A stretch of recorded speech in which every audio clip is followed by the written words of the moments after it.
Hi friends, welcome to English Study Point. Today in this lecture I am going to talk about Thomas Hobbes, who was a Enlightenment age thinker. So let's start. Thomas Hobbes was born during age of interregnum civil war.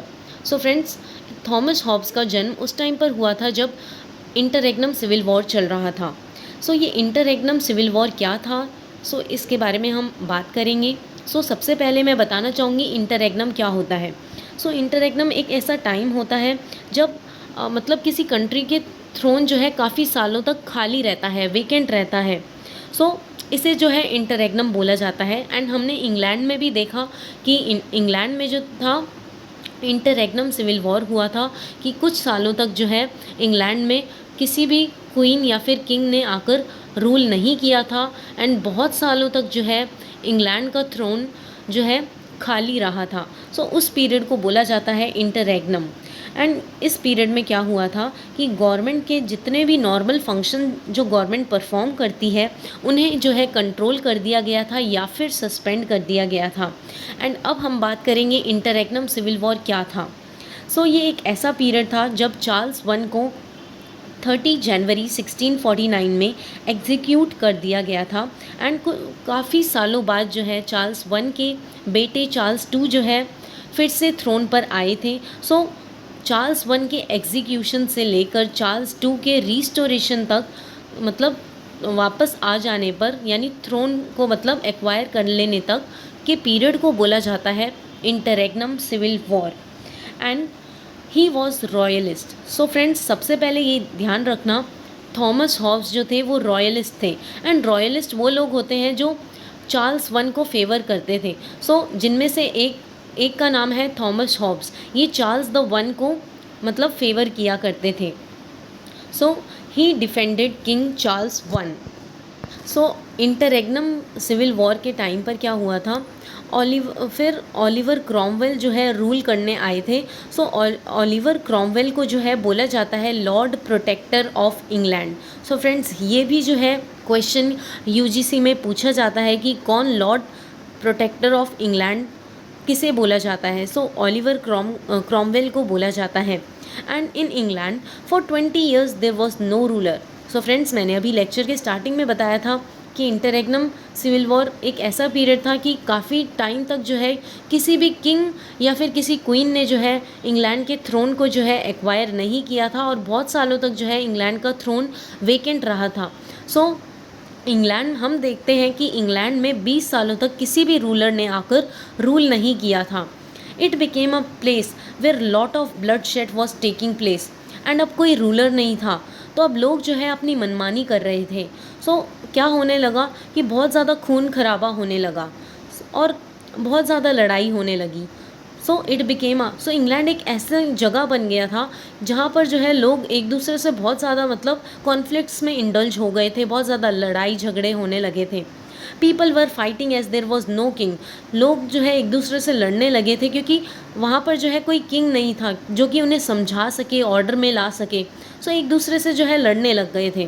Who could keep everything on place, कि उस time पर जो है England में जो है कोई king नहीं था जो कि इंग्लैंड में आकर स्टेबिलिटी को मेंटेन कर सके. तो लोगों ने क्या किया, इस चीज़ का एडवांटेज लिया एंड एक दूसरे से जो है लड़ना शुरू कर दिया.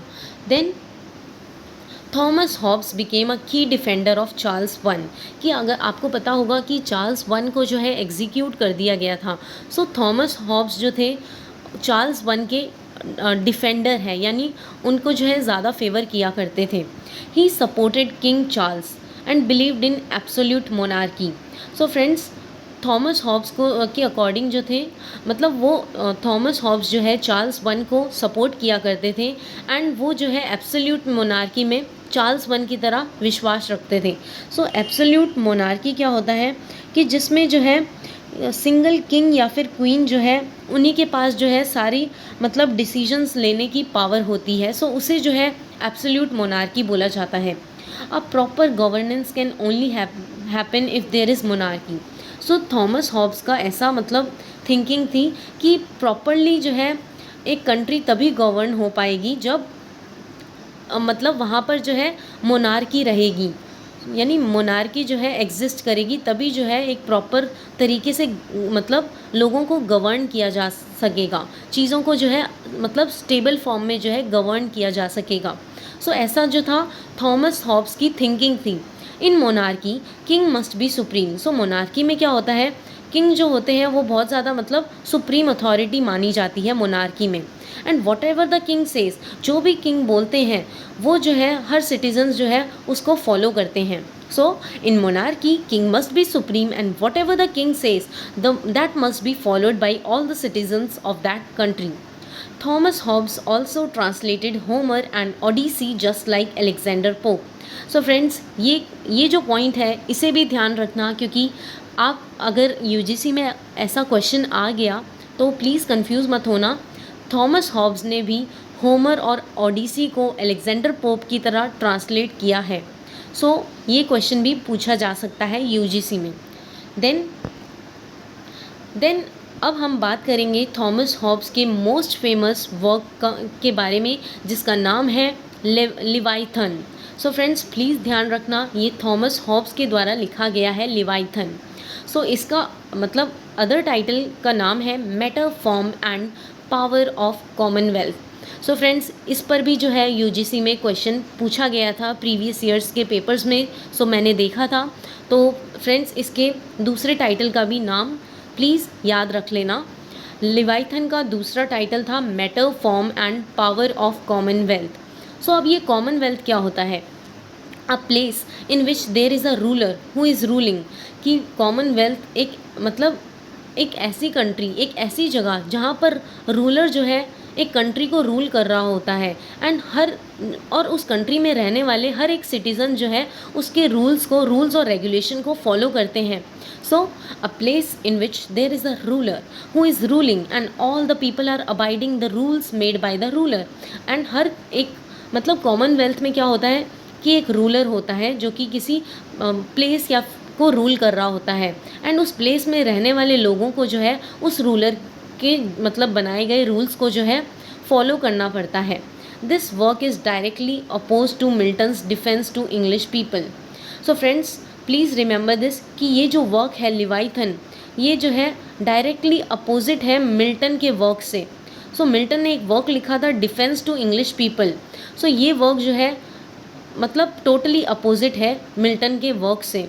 लिवाइथन, Milton wrote defence of English people.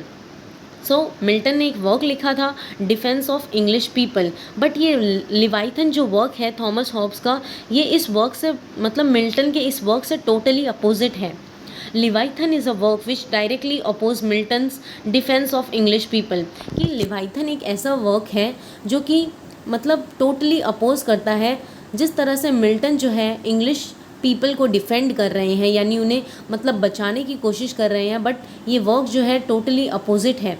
Milton was Protestant. So आपको पता होगा मिल्टन जो थे वो प्रोटेस्टेंट थे, एंड मिल्टन जो थे प्रोटेस्टेंट होने के साथ साथ ओलिवर क्रॉमवेल में ज़्यादा विश्वास किया करते थे।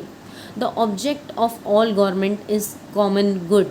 कि कॉमनवेल्थ के अकॉर्डिंग कॉमनवेल्थ जो कंट्रीज़ में रूल करते हैं, सो उन रूलर्स का एम ये होता है कि उन मतलब उस कंट्री में रहने वाली गवर्नमेंट का ये एम होता है कि सबका जो है सभी का यानी हर एक सिटीजन्स का जो है कि कॉमन गुड के बारे में यानी वेलफेयर के बारे में सोचना।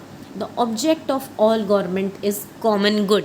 Then he tell that man is at core is a selfish creature. So Thomas Hobbes क्या कहते हैं कि ये जो इंसान है ना ये बहुत ज़्यादा सेल्फिश क्रिएचर है। If man is not in control, कि अगर इंसान जो है कंट्रोल में नहीं रहेगा, सो वो जो है मतलब एनी टाइम जो है मतलब वॉर में इंडल्ज होता चला जाएगा, दूसरे लोगों के साथ कॉन्फ्लिक्ट्स में इंडल्ज होता चला जाएगा, जो कि थॉमस हॉब्स के अकॉर्डिंग बिल्कुल भी सही नहीं है। Thomas Hobbes observed that king went out of the country and there was so much blood. And Thomas Hobbes ने बताते हैं कि मतलब ये ऑब्ज़र्व किया एंड बताया कि जब किंग जो है कंट्री से बाहर चले गए थे, सो किंग के एब्सेंस में क्या हुआ, कंट्री के अंदर बहुत ज़्यादा ब्लड शेड होने लगा, मतलब लोग जो है एक दूसरे से कॉन्फ्लिक्ट्स में इंडल्ज हुए, एक दूसरे से मतलब कॉन्फ्लिक्ट्स में इंडल्ज हुए, जिसके कारण क्या हुआ, बहुत ज़्यादा ब्लडशेड हुआ। His views were shaped during civil war in what he so ये जो मतलब थॉमस हॉब्स जो है अपने आप से यानी अपनी ओपिनियंस नहीं दे रहे हैं, ये इन्होंने जो है चीज़ों को ऑब्ज़र्व किया है, एंड ऑब्ज़र्व करने के साथ साथ जो है मतलब इन्होंने जो है रियलिटी को देखा है, जिसके बेसिस में जो है इनके व्यूज़ फॉर्म होते चले गए सिविल वॉर के बारे में। So his views were shaped during civil war in what he saw. अब हम बात करते हैं सोशल कॉन्ट्रैक्ट थ्योरी क्या थी। सो ये एक फ़िलॉसफी थी जो कि that states that in a country all the citizens give their authority to the ruler. कि ये सोशल कॉन्ट्रैक्ट थ्योरी के हिसाब से क्या होता है कि हर एक सिटीज़न यानी एक कंट्री के अंदर रहने वाला हर एक सिटीज़न जो है मतलब रूलर की जो है अथॉरिटी को एक्सेप्ट कर ले।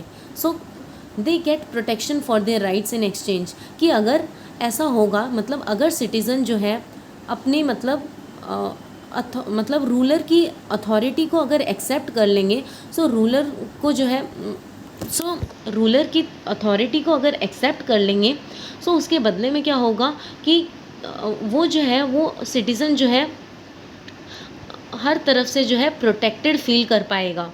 सो रूलर जो है उस कंट्री की जो है रक्षा करेंगे।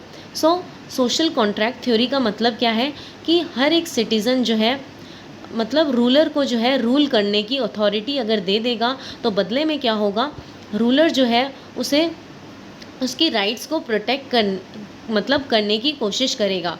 We need to blindly submit to the rulers. कि इस थ्योरी के हिसाब से क्या बोला गया है कि हमें जो है अपने आप को जो है सबमिट कर देना चाहिए, ब्लाइंडली सबमिट कर देना चाहिए रूलर को, यानी रूलर वो जो हमारी कंट्री को रूल कर रहा है।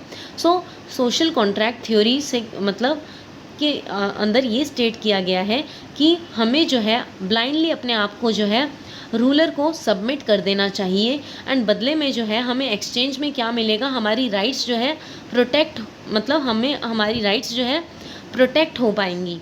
अ government can only run if all the people blindly submit to rulers. कि सोशल कॉन्ट्रैक्ट थ्योरी के हिसाब से ये एम्फेसाइज किया जाता है कि एक गवर्नमेंट जो है तभी रन कर पाएगी अगर उस कंट्री के लोग जो है ब्लाइंडली रूलर को यानी उस कंट्री के रूलर को जो है उसके रूल्स को मतलब सबमिट कर देंगे। यानी a government can run only if all the people blindly submit to rulers. कि हर एक इंसान जो है अपने आप मतलब हर एक इंसान जो है अपने आप को जो है ब्लाइंडली जो है सबमिट कर देगा रूलर के सामने, तभी जो है एक अच्छी तरीके से गवर्नमेंट जो है रन कर पाएगी। Then social contract theory is a theory in which contract is made between ruler and people. कि सोशल कॉन्ट्रैक्ट थ्योरी क्या है, एक ऐसी थ्योरी है जिसमें कॉन्ट्रैक्ट जो है मतलब रूलर और पीपल के बीच में जो है बनाया जाता है। If this control is broken people will start rebelling. अगर सोशल कॉन्ट्रैक्ट थ्योरी के हिसाब से अगर चीज़ें नहीं चली, तो फिर क्या होगा कि जो मतलब रूलर का कंट्रोल है लोगों पर, वो जो है टूट जाएगा, एंड फिर लोग क्या करेंगे, रिबेल करना शुरू कर देंगे, फिर से कॉन्फ्लिक्ट्स में मतलब इंडल्ज हो जाएंगे, जिसकी वजह से ब्लड शेड होगा, वॉर्स होंगे। सो इस चीज़ को जो है थॉमस हॉब्स के अकॉर्डिंग जो है अवॉइड किया जाना चाहिए। Then Leviathan rigorously argues that civil peace and social unity are best achieved by the establishment of commonwealth। कि लिवाइथन जो है ये थॉमस हॉब्स द्वारा लिखा गया वर्क है जो कि आर्ग्यू करता है एंड एम्फेसाइज करता है कि एक कंट्री के अंदर सिविल पीस और या फिर सोशल यूनिटी तभी अचीव हो पाएगी जब वो कंट्री जो है कॉमनवेल्थ मतलब उस कंट्री के अंदर कॉमनवेल्थ जो है इस्टेब्लिश होगा। सो कॉमनवेल्थ अगर इसका इस्टेब्लिशमेंट होगा तो फिर क्या होगा, हर एक इंसान का जो है वेलफेयर जो है किया जाएगा। So commonwealth is ideal state in which we give our authority to the ruler. So commonwealth क्या है, एक ऐसी स्टेट जब हम एज अ सिटीज़न जो है अपनी अथॉरिटी जो है रूलर को दे देते हैं रूल करने के लिए। So and in exchange we get protection for our remaining rights. कि अगर हम जो है मतलब रूलर को जो है अपनी अथॉरिटी दे देंगे, सो उसके बदले में क्या होगा, हमारी राइट्स जो है मतलब प्रोटेक्ट कर ली जाएगी रूलर द्वारा। Then ideal commonwealth is ruled by a sovereign power, कि आइडियल कॉमनवेल्थ क्या है, वो है जो कि सॉवरन पावर द्वारा रूल की जाए। He is responsible for protecting the security of people, कि अगर कॉमनवेल्थ होगा तो वहाँ का रूलर जो है वो रिस्पॉन्सिबल रहेगा, यानी वो अपनी ड्यूटीज़ के प्रति रिस्पॉन्सिबल रहेगा और वो वहाँ के लोगों की सिक्योरिटी को प्रोटेक्ट करके रखेगा who are living in the Commonwealth countries. He described the Commonwealth as a artificial person, कि थॉमस हॉब्स बताते हैं कि कॉमनवेल्थ जो है वो आर्टिफिशियल पर्सन होता है एज अ बॉडी पॉलिटिक, जो कि ह्यूमन बॉडी को मिमिक करता है।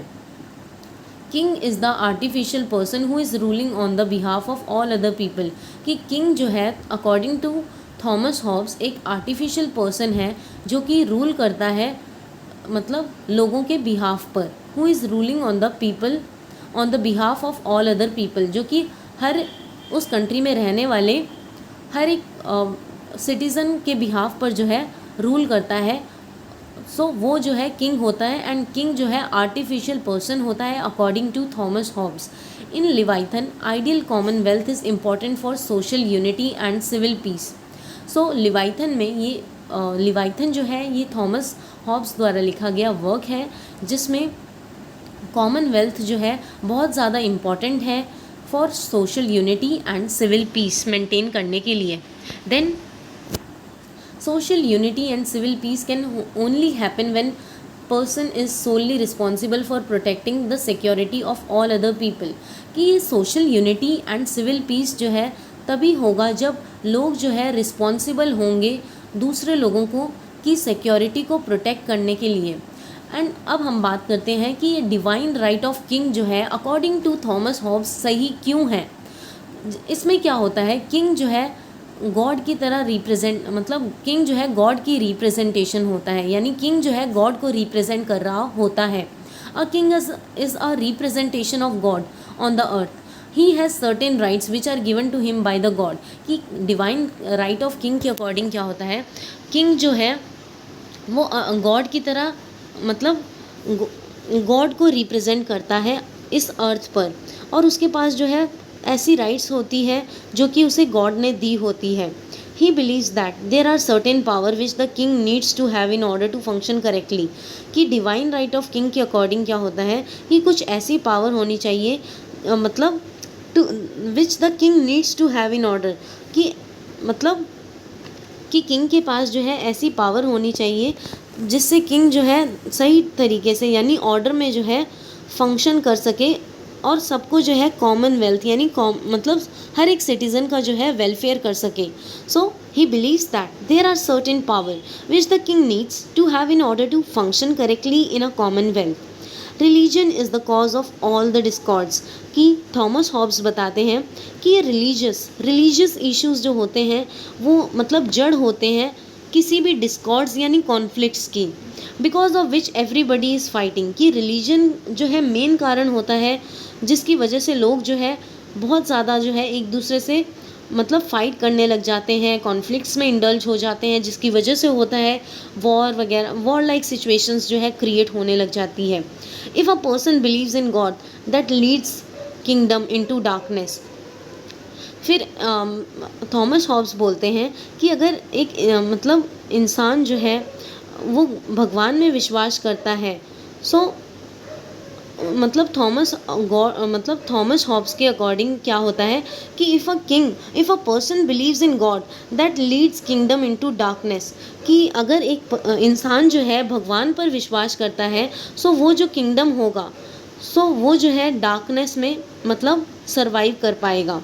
सो वो जो किंगडम जो होगा वो पूरा डार्क होगा अगर कोई इंसान जो है भगवान पर विश्वास करता है। देन अब हम बात करते हैं कुछ इम्पॉर्टेंट क्वेश्चंस के बारे में। Which books proposed a political theory. So Leviathan एक ऐसी पहली बुक थी जिसने पॉलिटिकल थ्योरी को प्रपोज किया, एंड इस बुक की मेन थीम क्या थी, एब्सोल्यूट सॉवरेनिटी। एंड इसका grand metaphor in Leviathan is a commonwealth to an artificial man and dude with the strength of manly man. So friends, ये सारे जो है इम्पॉर्टेंट क्वेश्चंस थे जो कि प्रीवियस ईयर में पूछे जा चुके हैं। देन फ्रेंड्स, इसी के साथ ये लेक्चर ओवर होता है। And friends, please don't forget to like, share, comment and subscribe. Hope this lecture will help you in your UGC NET English Literature exams. Thank you friends for listening.